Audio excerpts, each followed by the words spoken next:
오늘 말씀 시편 111편에는 아무런 표제가 붙어 있지 않습니다. 다윗의 시 이런 형태의 표현이 전혀 없습니다.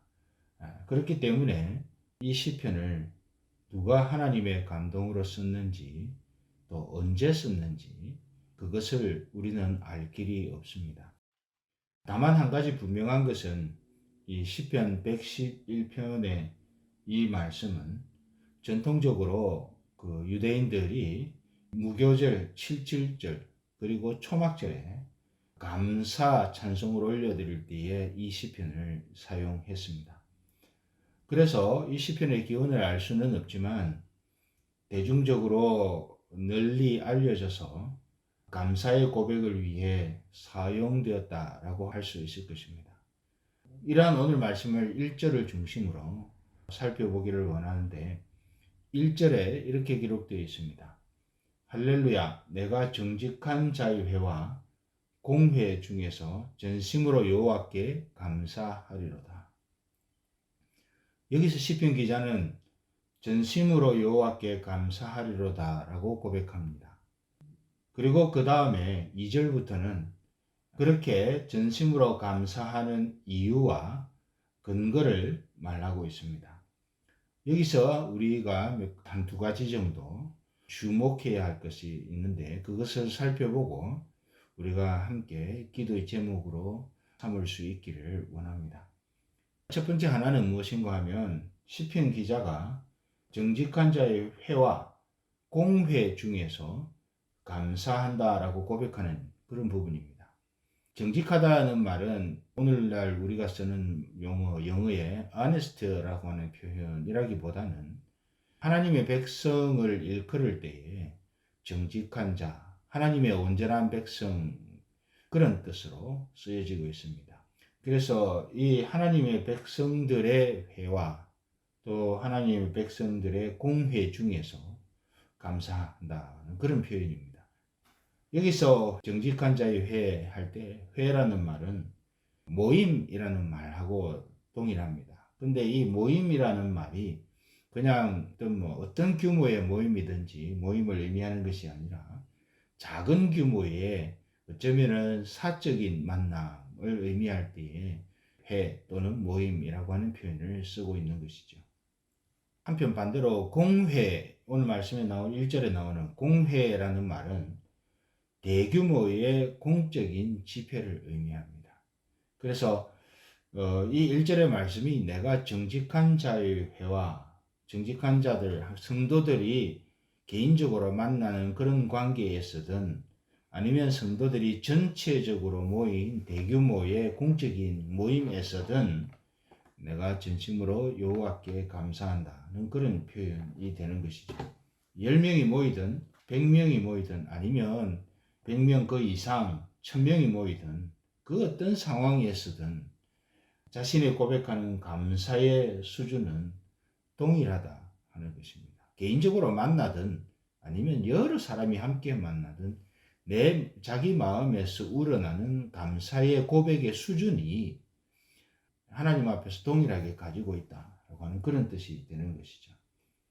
우리가 어떤 모임을 할 때 사람들이 많이 모이면 마음이 고양이 됩니다. 마음이 업되는 거죠. 그래서 감사를 할 때에도 표현 자체가 조금은 흥분된 상태의 표현을 하게 되는데 많이 모이면 그렇게 하게 되는데 사람이 적게 모이면 아무리 감사를 하더라도 이 흥분도가 좀 떨어지는 그런 경험을 우리는 할 때가 간혹 있습니다. 많이 모이면 마음이 고양되고 또 사람들이 적게 모이면 마음이 쉽게 낙심을 해서 우리가 똑같은 감사, 똑같은 찬송을 하더라도 이 분위기가 달라지는 것이죠.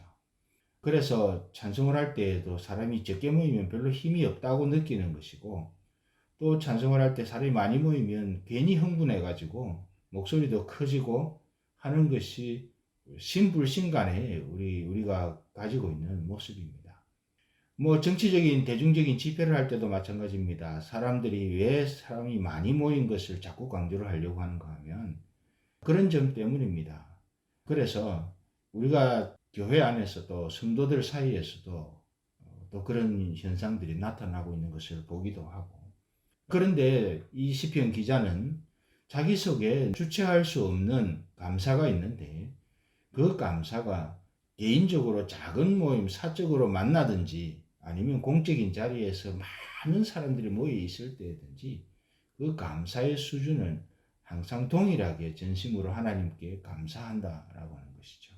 물론 우리는 여러 가지 다른 상황을 경험할 수 있습니다만은 이런 시편 기자의 마음의 상태에 대해서 우리가 조금은 주목하고 귀를 기울여 볼 필요가 있는 것입니다. 요즘처럼 감사하기 어려운 때가 있나 싶을 정도로 요즘의 상황이 쉽지 않습니다. 얼마 전에 통계를 보니까 미국에 있는 한인교회들까지 포함한 것인지는 그 통계에 정확하게 나와 있지 않습니다만은 작년 3월 이후에 시작된 이 코로나 팬데믹 현상으로 인해서 미국 전체에서 한 5천 개의 교회가 뱅크럽을 했다는 소식을 들었습니다. 그래서 이런 참 감사하기 어려운 현상이지요. 교회가 뱅크럽을 해서 문을 닫았는데 그게 어떻게 우리에게 기쁨과 감사가 되겠습니까? 요즘처럼 뭐 이런 현상들을 만나서 감사하기 어려운, 정말 감사하기 어려운 상황들이 이렇게 어려운 상황이 있었었나 싶을 정도로 상황을 만난 것입니다. 현실 상황을 생각하면 어떻게 감사할 수 있겠는가 하는 생각이 들기도 합니다. 개인적으로든 또 공동체적으로든. 현실 상황은 그렇지만 우리가 이럴 때일수록 하나님께서 우리에게 베풀어 주시고 오늘 본문 2절 이후에 나오는 것처럼 하나님께서 우리에게 베풀어 주셨고 또한 베풀고 계시는 은혜를 헤아려 보고 그 어찌하든지 개인적으로든 공동체적으로든 감사를 잃지 않는 저와 여러분이 되기를 주의 이름으로 축복합니다.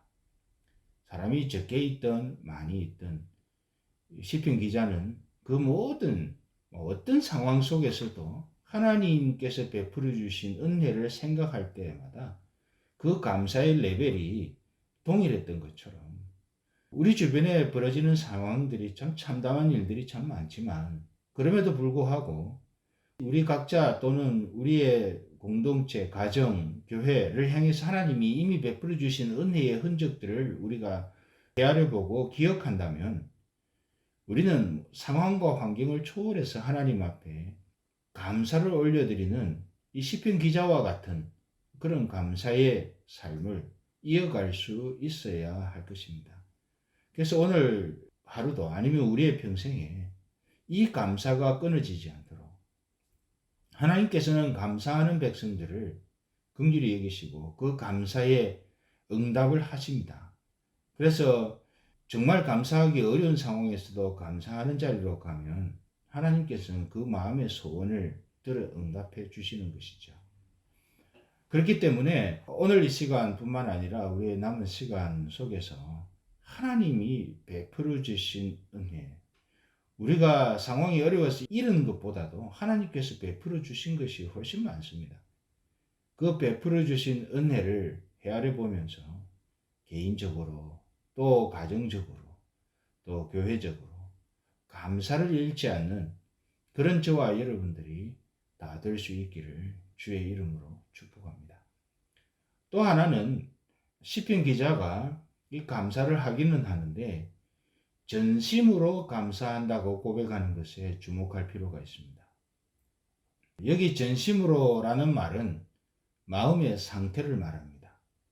그리고 성경에서 마음이라는 용어를 쓸 때는 우리가 심리적으로 또 정신의학적으로 우리가 가지고 있는 마음을 의미하는 것이 아니라 단순히 그런 차원에서의 마음을 의미하는 것이 아니라 우리의 지정의를 포함하는 전인격을 의미할 때 성경은 마음이라고 하는 표현을 씁니다. 이게 전심으로라고 할 때에 그것은 우리의 마음을 말하는데 이것은 바로 그런 의미인 것이죠. 그리고 전심으로라고 할 때 이 말의 본래 의미는 나누이지 않은 상태를 의미합니다. 그러므로 전심으로 감사한다는 말은 나누이지 않는 마음으로 감사를 올려드린다는 것이죠. 우리 그리스도인들은 감사뿐만 아니라 모든 것에 있어서 전심으로 해야 합니다. 나누지 않은 마음. 무슨 말인가 하면 우리 감사를 하는데 온 인격을 다해서 감사할 수 있어야 된다는 것이죠. 이 전심으로 한다는 말은 열심히 한다는 것과는 의미가 다릅니다. 이 나누지 않은 마음, 온 마음으로 하는 것을 의미합니다. 그래서 감사뿐만 아니라 모든 면에서 양다리를 걸치듯이 어정쩡한 태도를 취해서는 안 된다는 말이 되기도 합니다. 대충의 태도를 취해서는 안 된다는 말이고, 오늘 시편에서 시편 기자가 고백하듯이 나누이지 않은 온전한 마음으로 하나님은 어떤 분이신지, 그리고 하나님께서 무엇을 행하셨는지 기억하며 감사할 수 있어야 하겠습니다. 마음이 나누어지면 감사의 제목을 찾기가 참 힘듭니다. 마음이 벌써 곤란스러우면 우리가 자연스럽게 우리의 마음 중심이, 우리의 시선이 가는 것은 감사하지 않는 것에 시선이 가게 되어 있습니다. 마찬가지죠. 이 이스라엘 백성들이 출애굽을 할 때 얼마나 감사했습니까? 그들이 430년에 가까운 세월 동안에 애굽에서 노예 생활하고 특별히 출애굽 직전에는 정말 고통스러운 그 탄식이 하늘에 닿았습니다. 자, 그런데요. 그런 상황 가운데서 이 이스라엘 백성들이 하나님의 은혜로 출애굽을 합니다. 그래서 이들은 정말 용기백배해서 출애굽을 하면서 그 수백만의 사람들, 계산하기로는 약 200만의 사람들이 나왔다라고 그렇게 계산을 하기도 합니다. 어쨌든 그렇게 수많은 사람들이 애굽에서 나왔고, 제 나온 지 얼마 되지 않아서 홍해 앞에서 큰 난관을 부닥치죠. 그 건너편으로 가야 되는데 홍해를 맞닥뜨린 겁니다. 그때 이들은 마음이 나누어지기 시작합니다. 그래서 하나님 앞에서 감사했던 생각 다 출애굽할 때의 그 감격을 다 잊어버리고 마음이 나누어져서 이 이스라엘 백성들이 모세를 원망합니다. 이제 우리를 광야에서 죽게 하려고 데리고 나왔느냐. 그러면서 모세를 원망하고 결국은 하나님을 원망하는 것이 되는 것이죠. 뭐 그게 끝이 아니었습니다. 광야에 가서도 마찬가지죠. 물이 없으면 물이 없다고 불평과 불만을 했고, 또 먹을 게 없으면 먹을 게 없다고 불평과 불만을 했고, 먹을 게 없다 해서 만나를 주니까 이제는 고기 먹고 싶다고 불평과 불만을 했습니다. 마음이 나누어지는 겁니다. 마음이 나누어지니까 베풀어 지난날 하나님께서 이들을 출애굽을 하게 하는 그들의 고통의 세월을 면케해 주시는 하나님의 은혜를 다 잊어버리고 마음이 나누어진 거죠. 지금 그러지 말 것을 시편 기자가 자신의 고백을 통해 성도들에게 알려주고 있는 것입니다. 마음이 나누어지지 않은 온전한 태도를 가지고 하나님이 어떤 분이신지, 하나님이 무엇을 행하셨는지 기억하면서 감사할 수 있어야 하겠습니다. 뿐만 아니라 우리의 삶과 신앙생활의 모든 면에서 나누이지 않는 온전한 태도를 지켜가야겠습니다. 하나님 앞에 찬송하면서도 마음 한구석에는 좀 다른 생각을 하고 있다든지, 하나님께 예배하면서도 마음 한구석에는 다른 것을 생각하고 있다든지, 예배하는 자리에 앞에서 우리를 어미하신 하나님께서 우리를 바라보신다는 사실을 다 잊어버리고 또 그런 차원의 하나님을 기억하지 않고 다른 것을 한다든지 뭐 어떤 그런 여러 가지 것들을 생각할 수 있겠습니다. 그게 나누어진 마음을 통해서 나오는 현실적인 모습들인데요. 지금 오늘 시편 기자는 그러지 말 것을 우리에게 요청하고 있는 것이죠. 전심으로 하나님께 감사, 전심으로 하나님을 예배하고, 전심으로 하나님을 찬송하고, 전심으로 나누이지 않는 오직 하나님께 초점을 가진 마음으로 우리의 매일의 삶을 감당해가고, 그런 의미를 오늘 이 말씀을 통해서 우리가 받고 그것을 우리의 삶에 적용하는 그런 저와 여러분들이 될 수 있기를 바랍니다. 이렇게 온전한 마음을 하나님께 드리는 저와 여러분이 되어서 우리의 그 온전한 마음으로 행하는 모든 것을 통해 하나님께 영광을 돌리는 그런 저와 여러분들이 오늘 하루 또는 우리의 다가오는 모든 날들 동안에 그런 저와 여러분들이 될 수 있기를 주의 이름으로 축복합니다.